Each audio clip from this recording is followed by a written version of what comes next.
कृष्ण अर्जुन को कह रहे हैं कि तू युद्ध में लड़ जा। अगर दोनों के बातों को देखें तो अर्जुन ज्यादा धार्मिक मालूम पड़ता है। कृष्ण की बात बहुत धार्मिक नहीं मालूम पड़ती। कृष्ण कहते हैं लड़,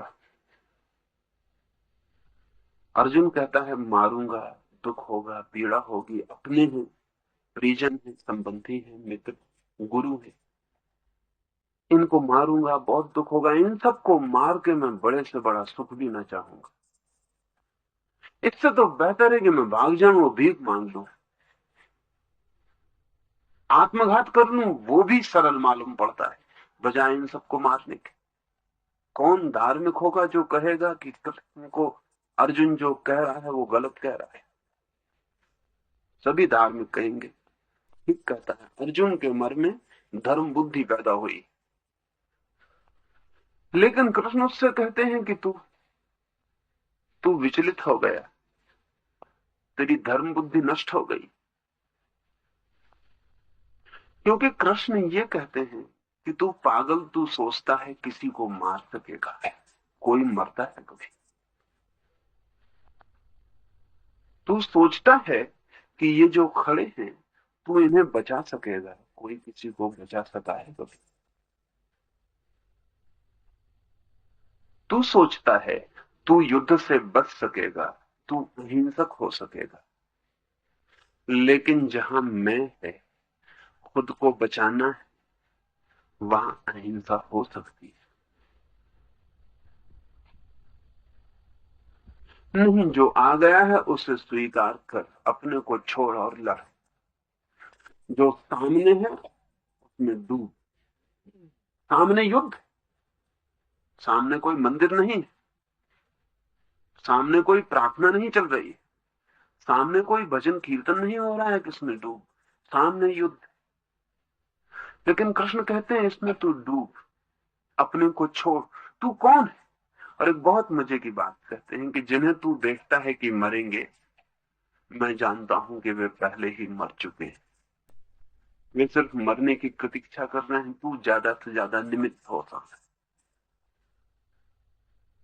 तू अपने को ऐसा मत मान कि तू मार रहा है, क्योंकि तब तू निमित्त ना रह जाएगा, कर्ता हो जाए। तू ऐसा भी न मान कि अगर तू छोड़ के भागेगा तो तू सोचेगा कि तूने बचाया है, तब भी भ्रम होगा। तेरे बचाने से ये ना बचेंगे, तेरे मारने से ये ना मरेंगे।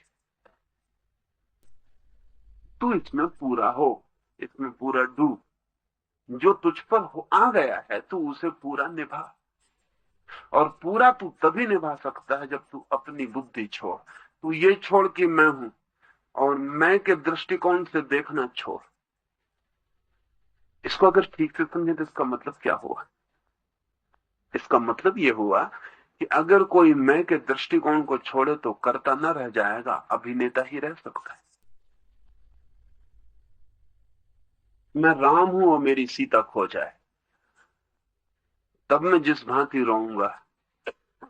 एक रामलीला में काम करूं और सीता खो जाए, तब भी रोऊंगा। हो सकता है रोना मेरा असली राम के रोने से ज्यादा कुशल होगा ही, क्योंकि असली राम को रिहर्सल का कोई मौका नहीं। सीता एक ही बार खोती, जब खो जाती तभी पता चलता है। इसकी कोई पूर्व तैयारी भी नहीं होती, और राम पूरे कर्ता की तरह डूब जाते, चिल्लाते हैं, रोते हैं, दुखी हैं, पीड़ित। इसलिए राम को इस देश ने कभी पूर्ण अवतार नहीं कहा। पूरे अभिनेता वे नहीं, एक्टिंग अधूरी करते हैं और चूक चूक जाते, करता हो। इसलिए राम के व्यक्तित्व को हम चरित्र कहते हैं। अभिनेता का कोई चरित्र नहीं होता, अभिनेता की लीला होती, खेल होता है। इसलिए कृष्ण के चरित्र को हम लीला कहते हैं। कृष्ण की है लीला, वो कृष्ण लीला। राम का है चरित्र, वो है चरित्र। चरित्र बड़ी गंभीर चीज, उसमें होना पड़ता है, चुनाव करना पड़ता है कि ये करना है और ये नहीं करना है, ये शुभ है और ये अशुभ है। अर्जुन चरित्रवान बनना चाहता था और कृष्ण उसको लीलावान बनाने के लिए उत्सुक। अर्जुन कहता था मैं ये ना करूं ये बुरा है, और ये करूं जो अच्छा। कृष्ण कहते हैं जो आ जाता है तू अपने को बीच में खड़ा मत कर, और जो आ जाता है उसे होने दे। ये पूर्ण स्वीकृति है। इस पूरे स्वीकृति में कुछ भी छोड़ना नहीं है। बड़ी कठिन है बात, क्योंकि पूर्ण स्वीकृति का मतलब है ना कुछ अशुभ है ना कुछ शुभ है, ना अच्छा है ना बुरा है, न सुख है न दुख है। पूर्ण स्वीकृत का मतलब है कि हमारी वो जो द्वंदात्मक सोचने की व्यवस्था है, वो जो हम दो में तोड़कर ही सोचते हैं सब चीजों को, वो गई। कृष्ण कहते हैं न कोई जन्म है न कोई मृत्यु है, न कोई जन्मा है न कोई मरेगा, इसलिए तू बेफिक्री से कूद। न कोई मारता है न कोई बचाता है, इसलिए तू बेफिक्री से खेल। कृष्ण ये कह रहे हैं कि वो जो तेरे द्वंद्व में सोचने की आदत है कि ये ठीक है ये मैं करूं और ये ठीक नहीं है ये मैं न करूं, ये तू छोड़। इस पृथ्वी पर जो भी है वो परमात्मा है, इसलिए ठीक और गैर ठीक का फासला नहीं किया जा रहा।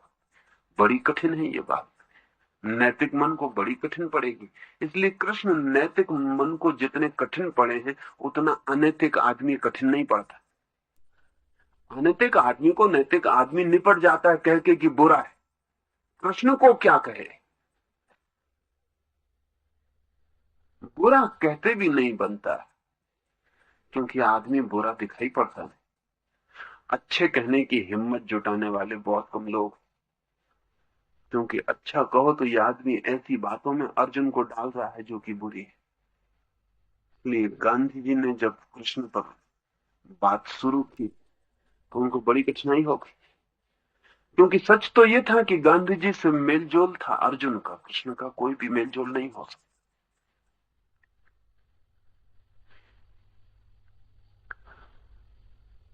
कृष्ण युद्ध में कुंदा रहे हैं, गांधी क्या करे। कृष्ण इतने बुरे हों कि साफ साफ तय हो जाए कि बुरे हैं तो गांधी छुटकारा पा सकते, लेकिन वो साफ साफ तय हो नहीं सकता, क्योंकि कृष्ण को बुरा और भला दोनों स्वीकार है। वो भले भी हैं, चरम कोटि के भले हैं और चरम कोटि के बुरे हैं, और एक साथ। तो उनका भलापन तो साफ है, उनका बुरापन भी है। उस बुरेपन को गांधी क्या करे। तो गांधी को सिवाय इसके कोई उपाय नहीं रह जाता कि वो कहें कि ये सारा युद्ध पैरेबल है, कहानी है, मिथ, पुराण कथा है, युद्ध कभी हुआ नहीं। क्योंकि कृष्ण असली युद्ध में कैसे अर्जुन को उतार सकते। अगर युद्ध असली में हुआ हो तो फिर युद्ध हिंसा हो जाएगी। तो गांधी को एक ही उपाय है कि वो कहें कि ये सारी कथा है और ये जो युद्ध हो रहा है ये असली युद्ध नहीं है। और गांधी पुराने द्वंद्व पर वापस लौट जाते हैं जिसके खिलाफ कृष्ण, वो कहते हैं ये अच्छाई और बुराई का युद्ध है, ये पांडव अच्छे हैं और ये कौरव बुरे हैं। और वो पुराने अच्छे और बुरे का द्वंद्व वापस खड़ा कर लेते हैं कि अच्छी और बुराई का युद्ध हो रहा है, और कृष्ण कह रहे हैं कि अच्छे की तरफ से लड़।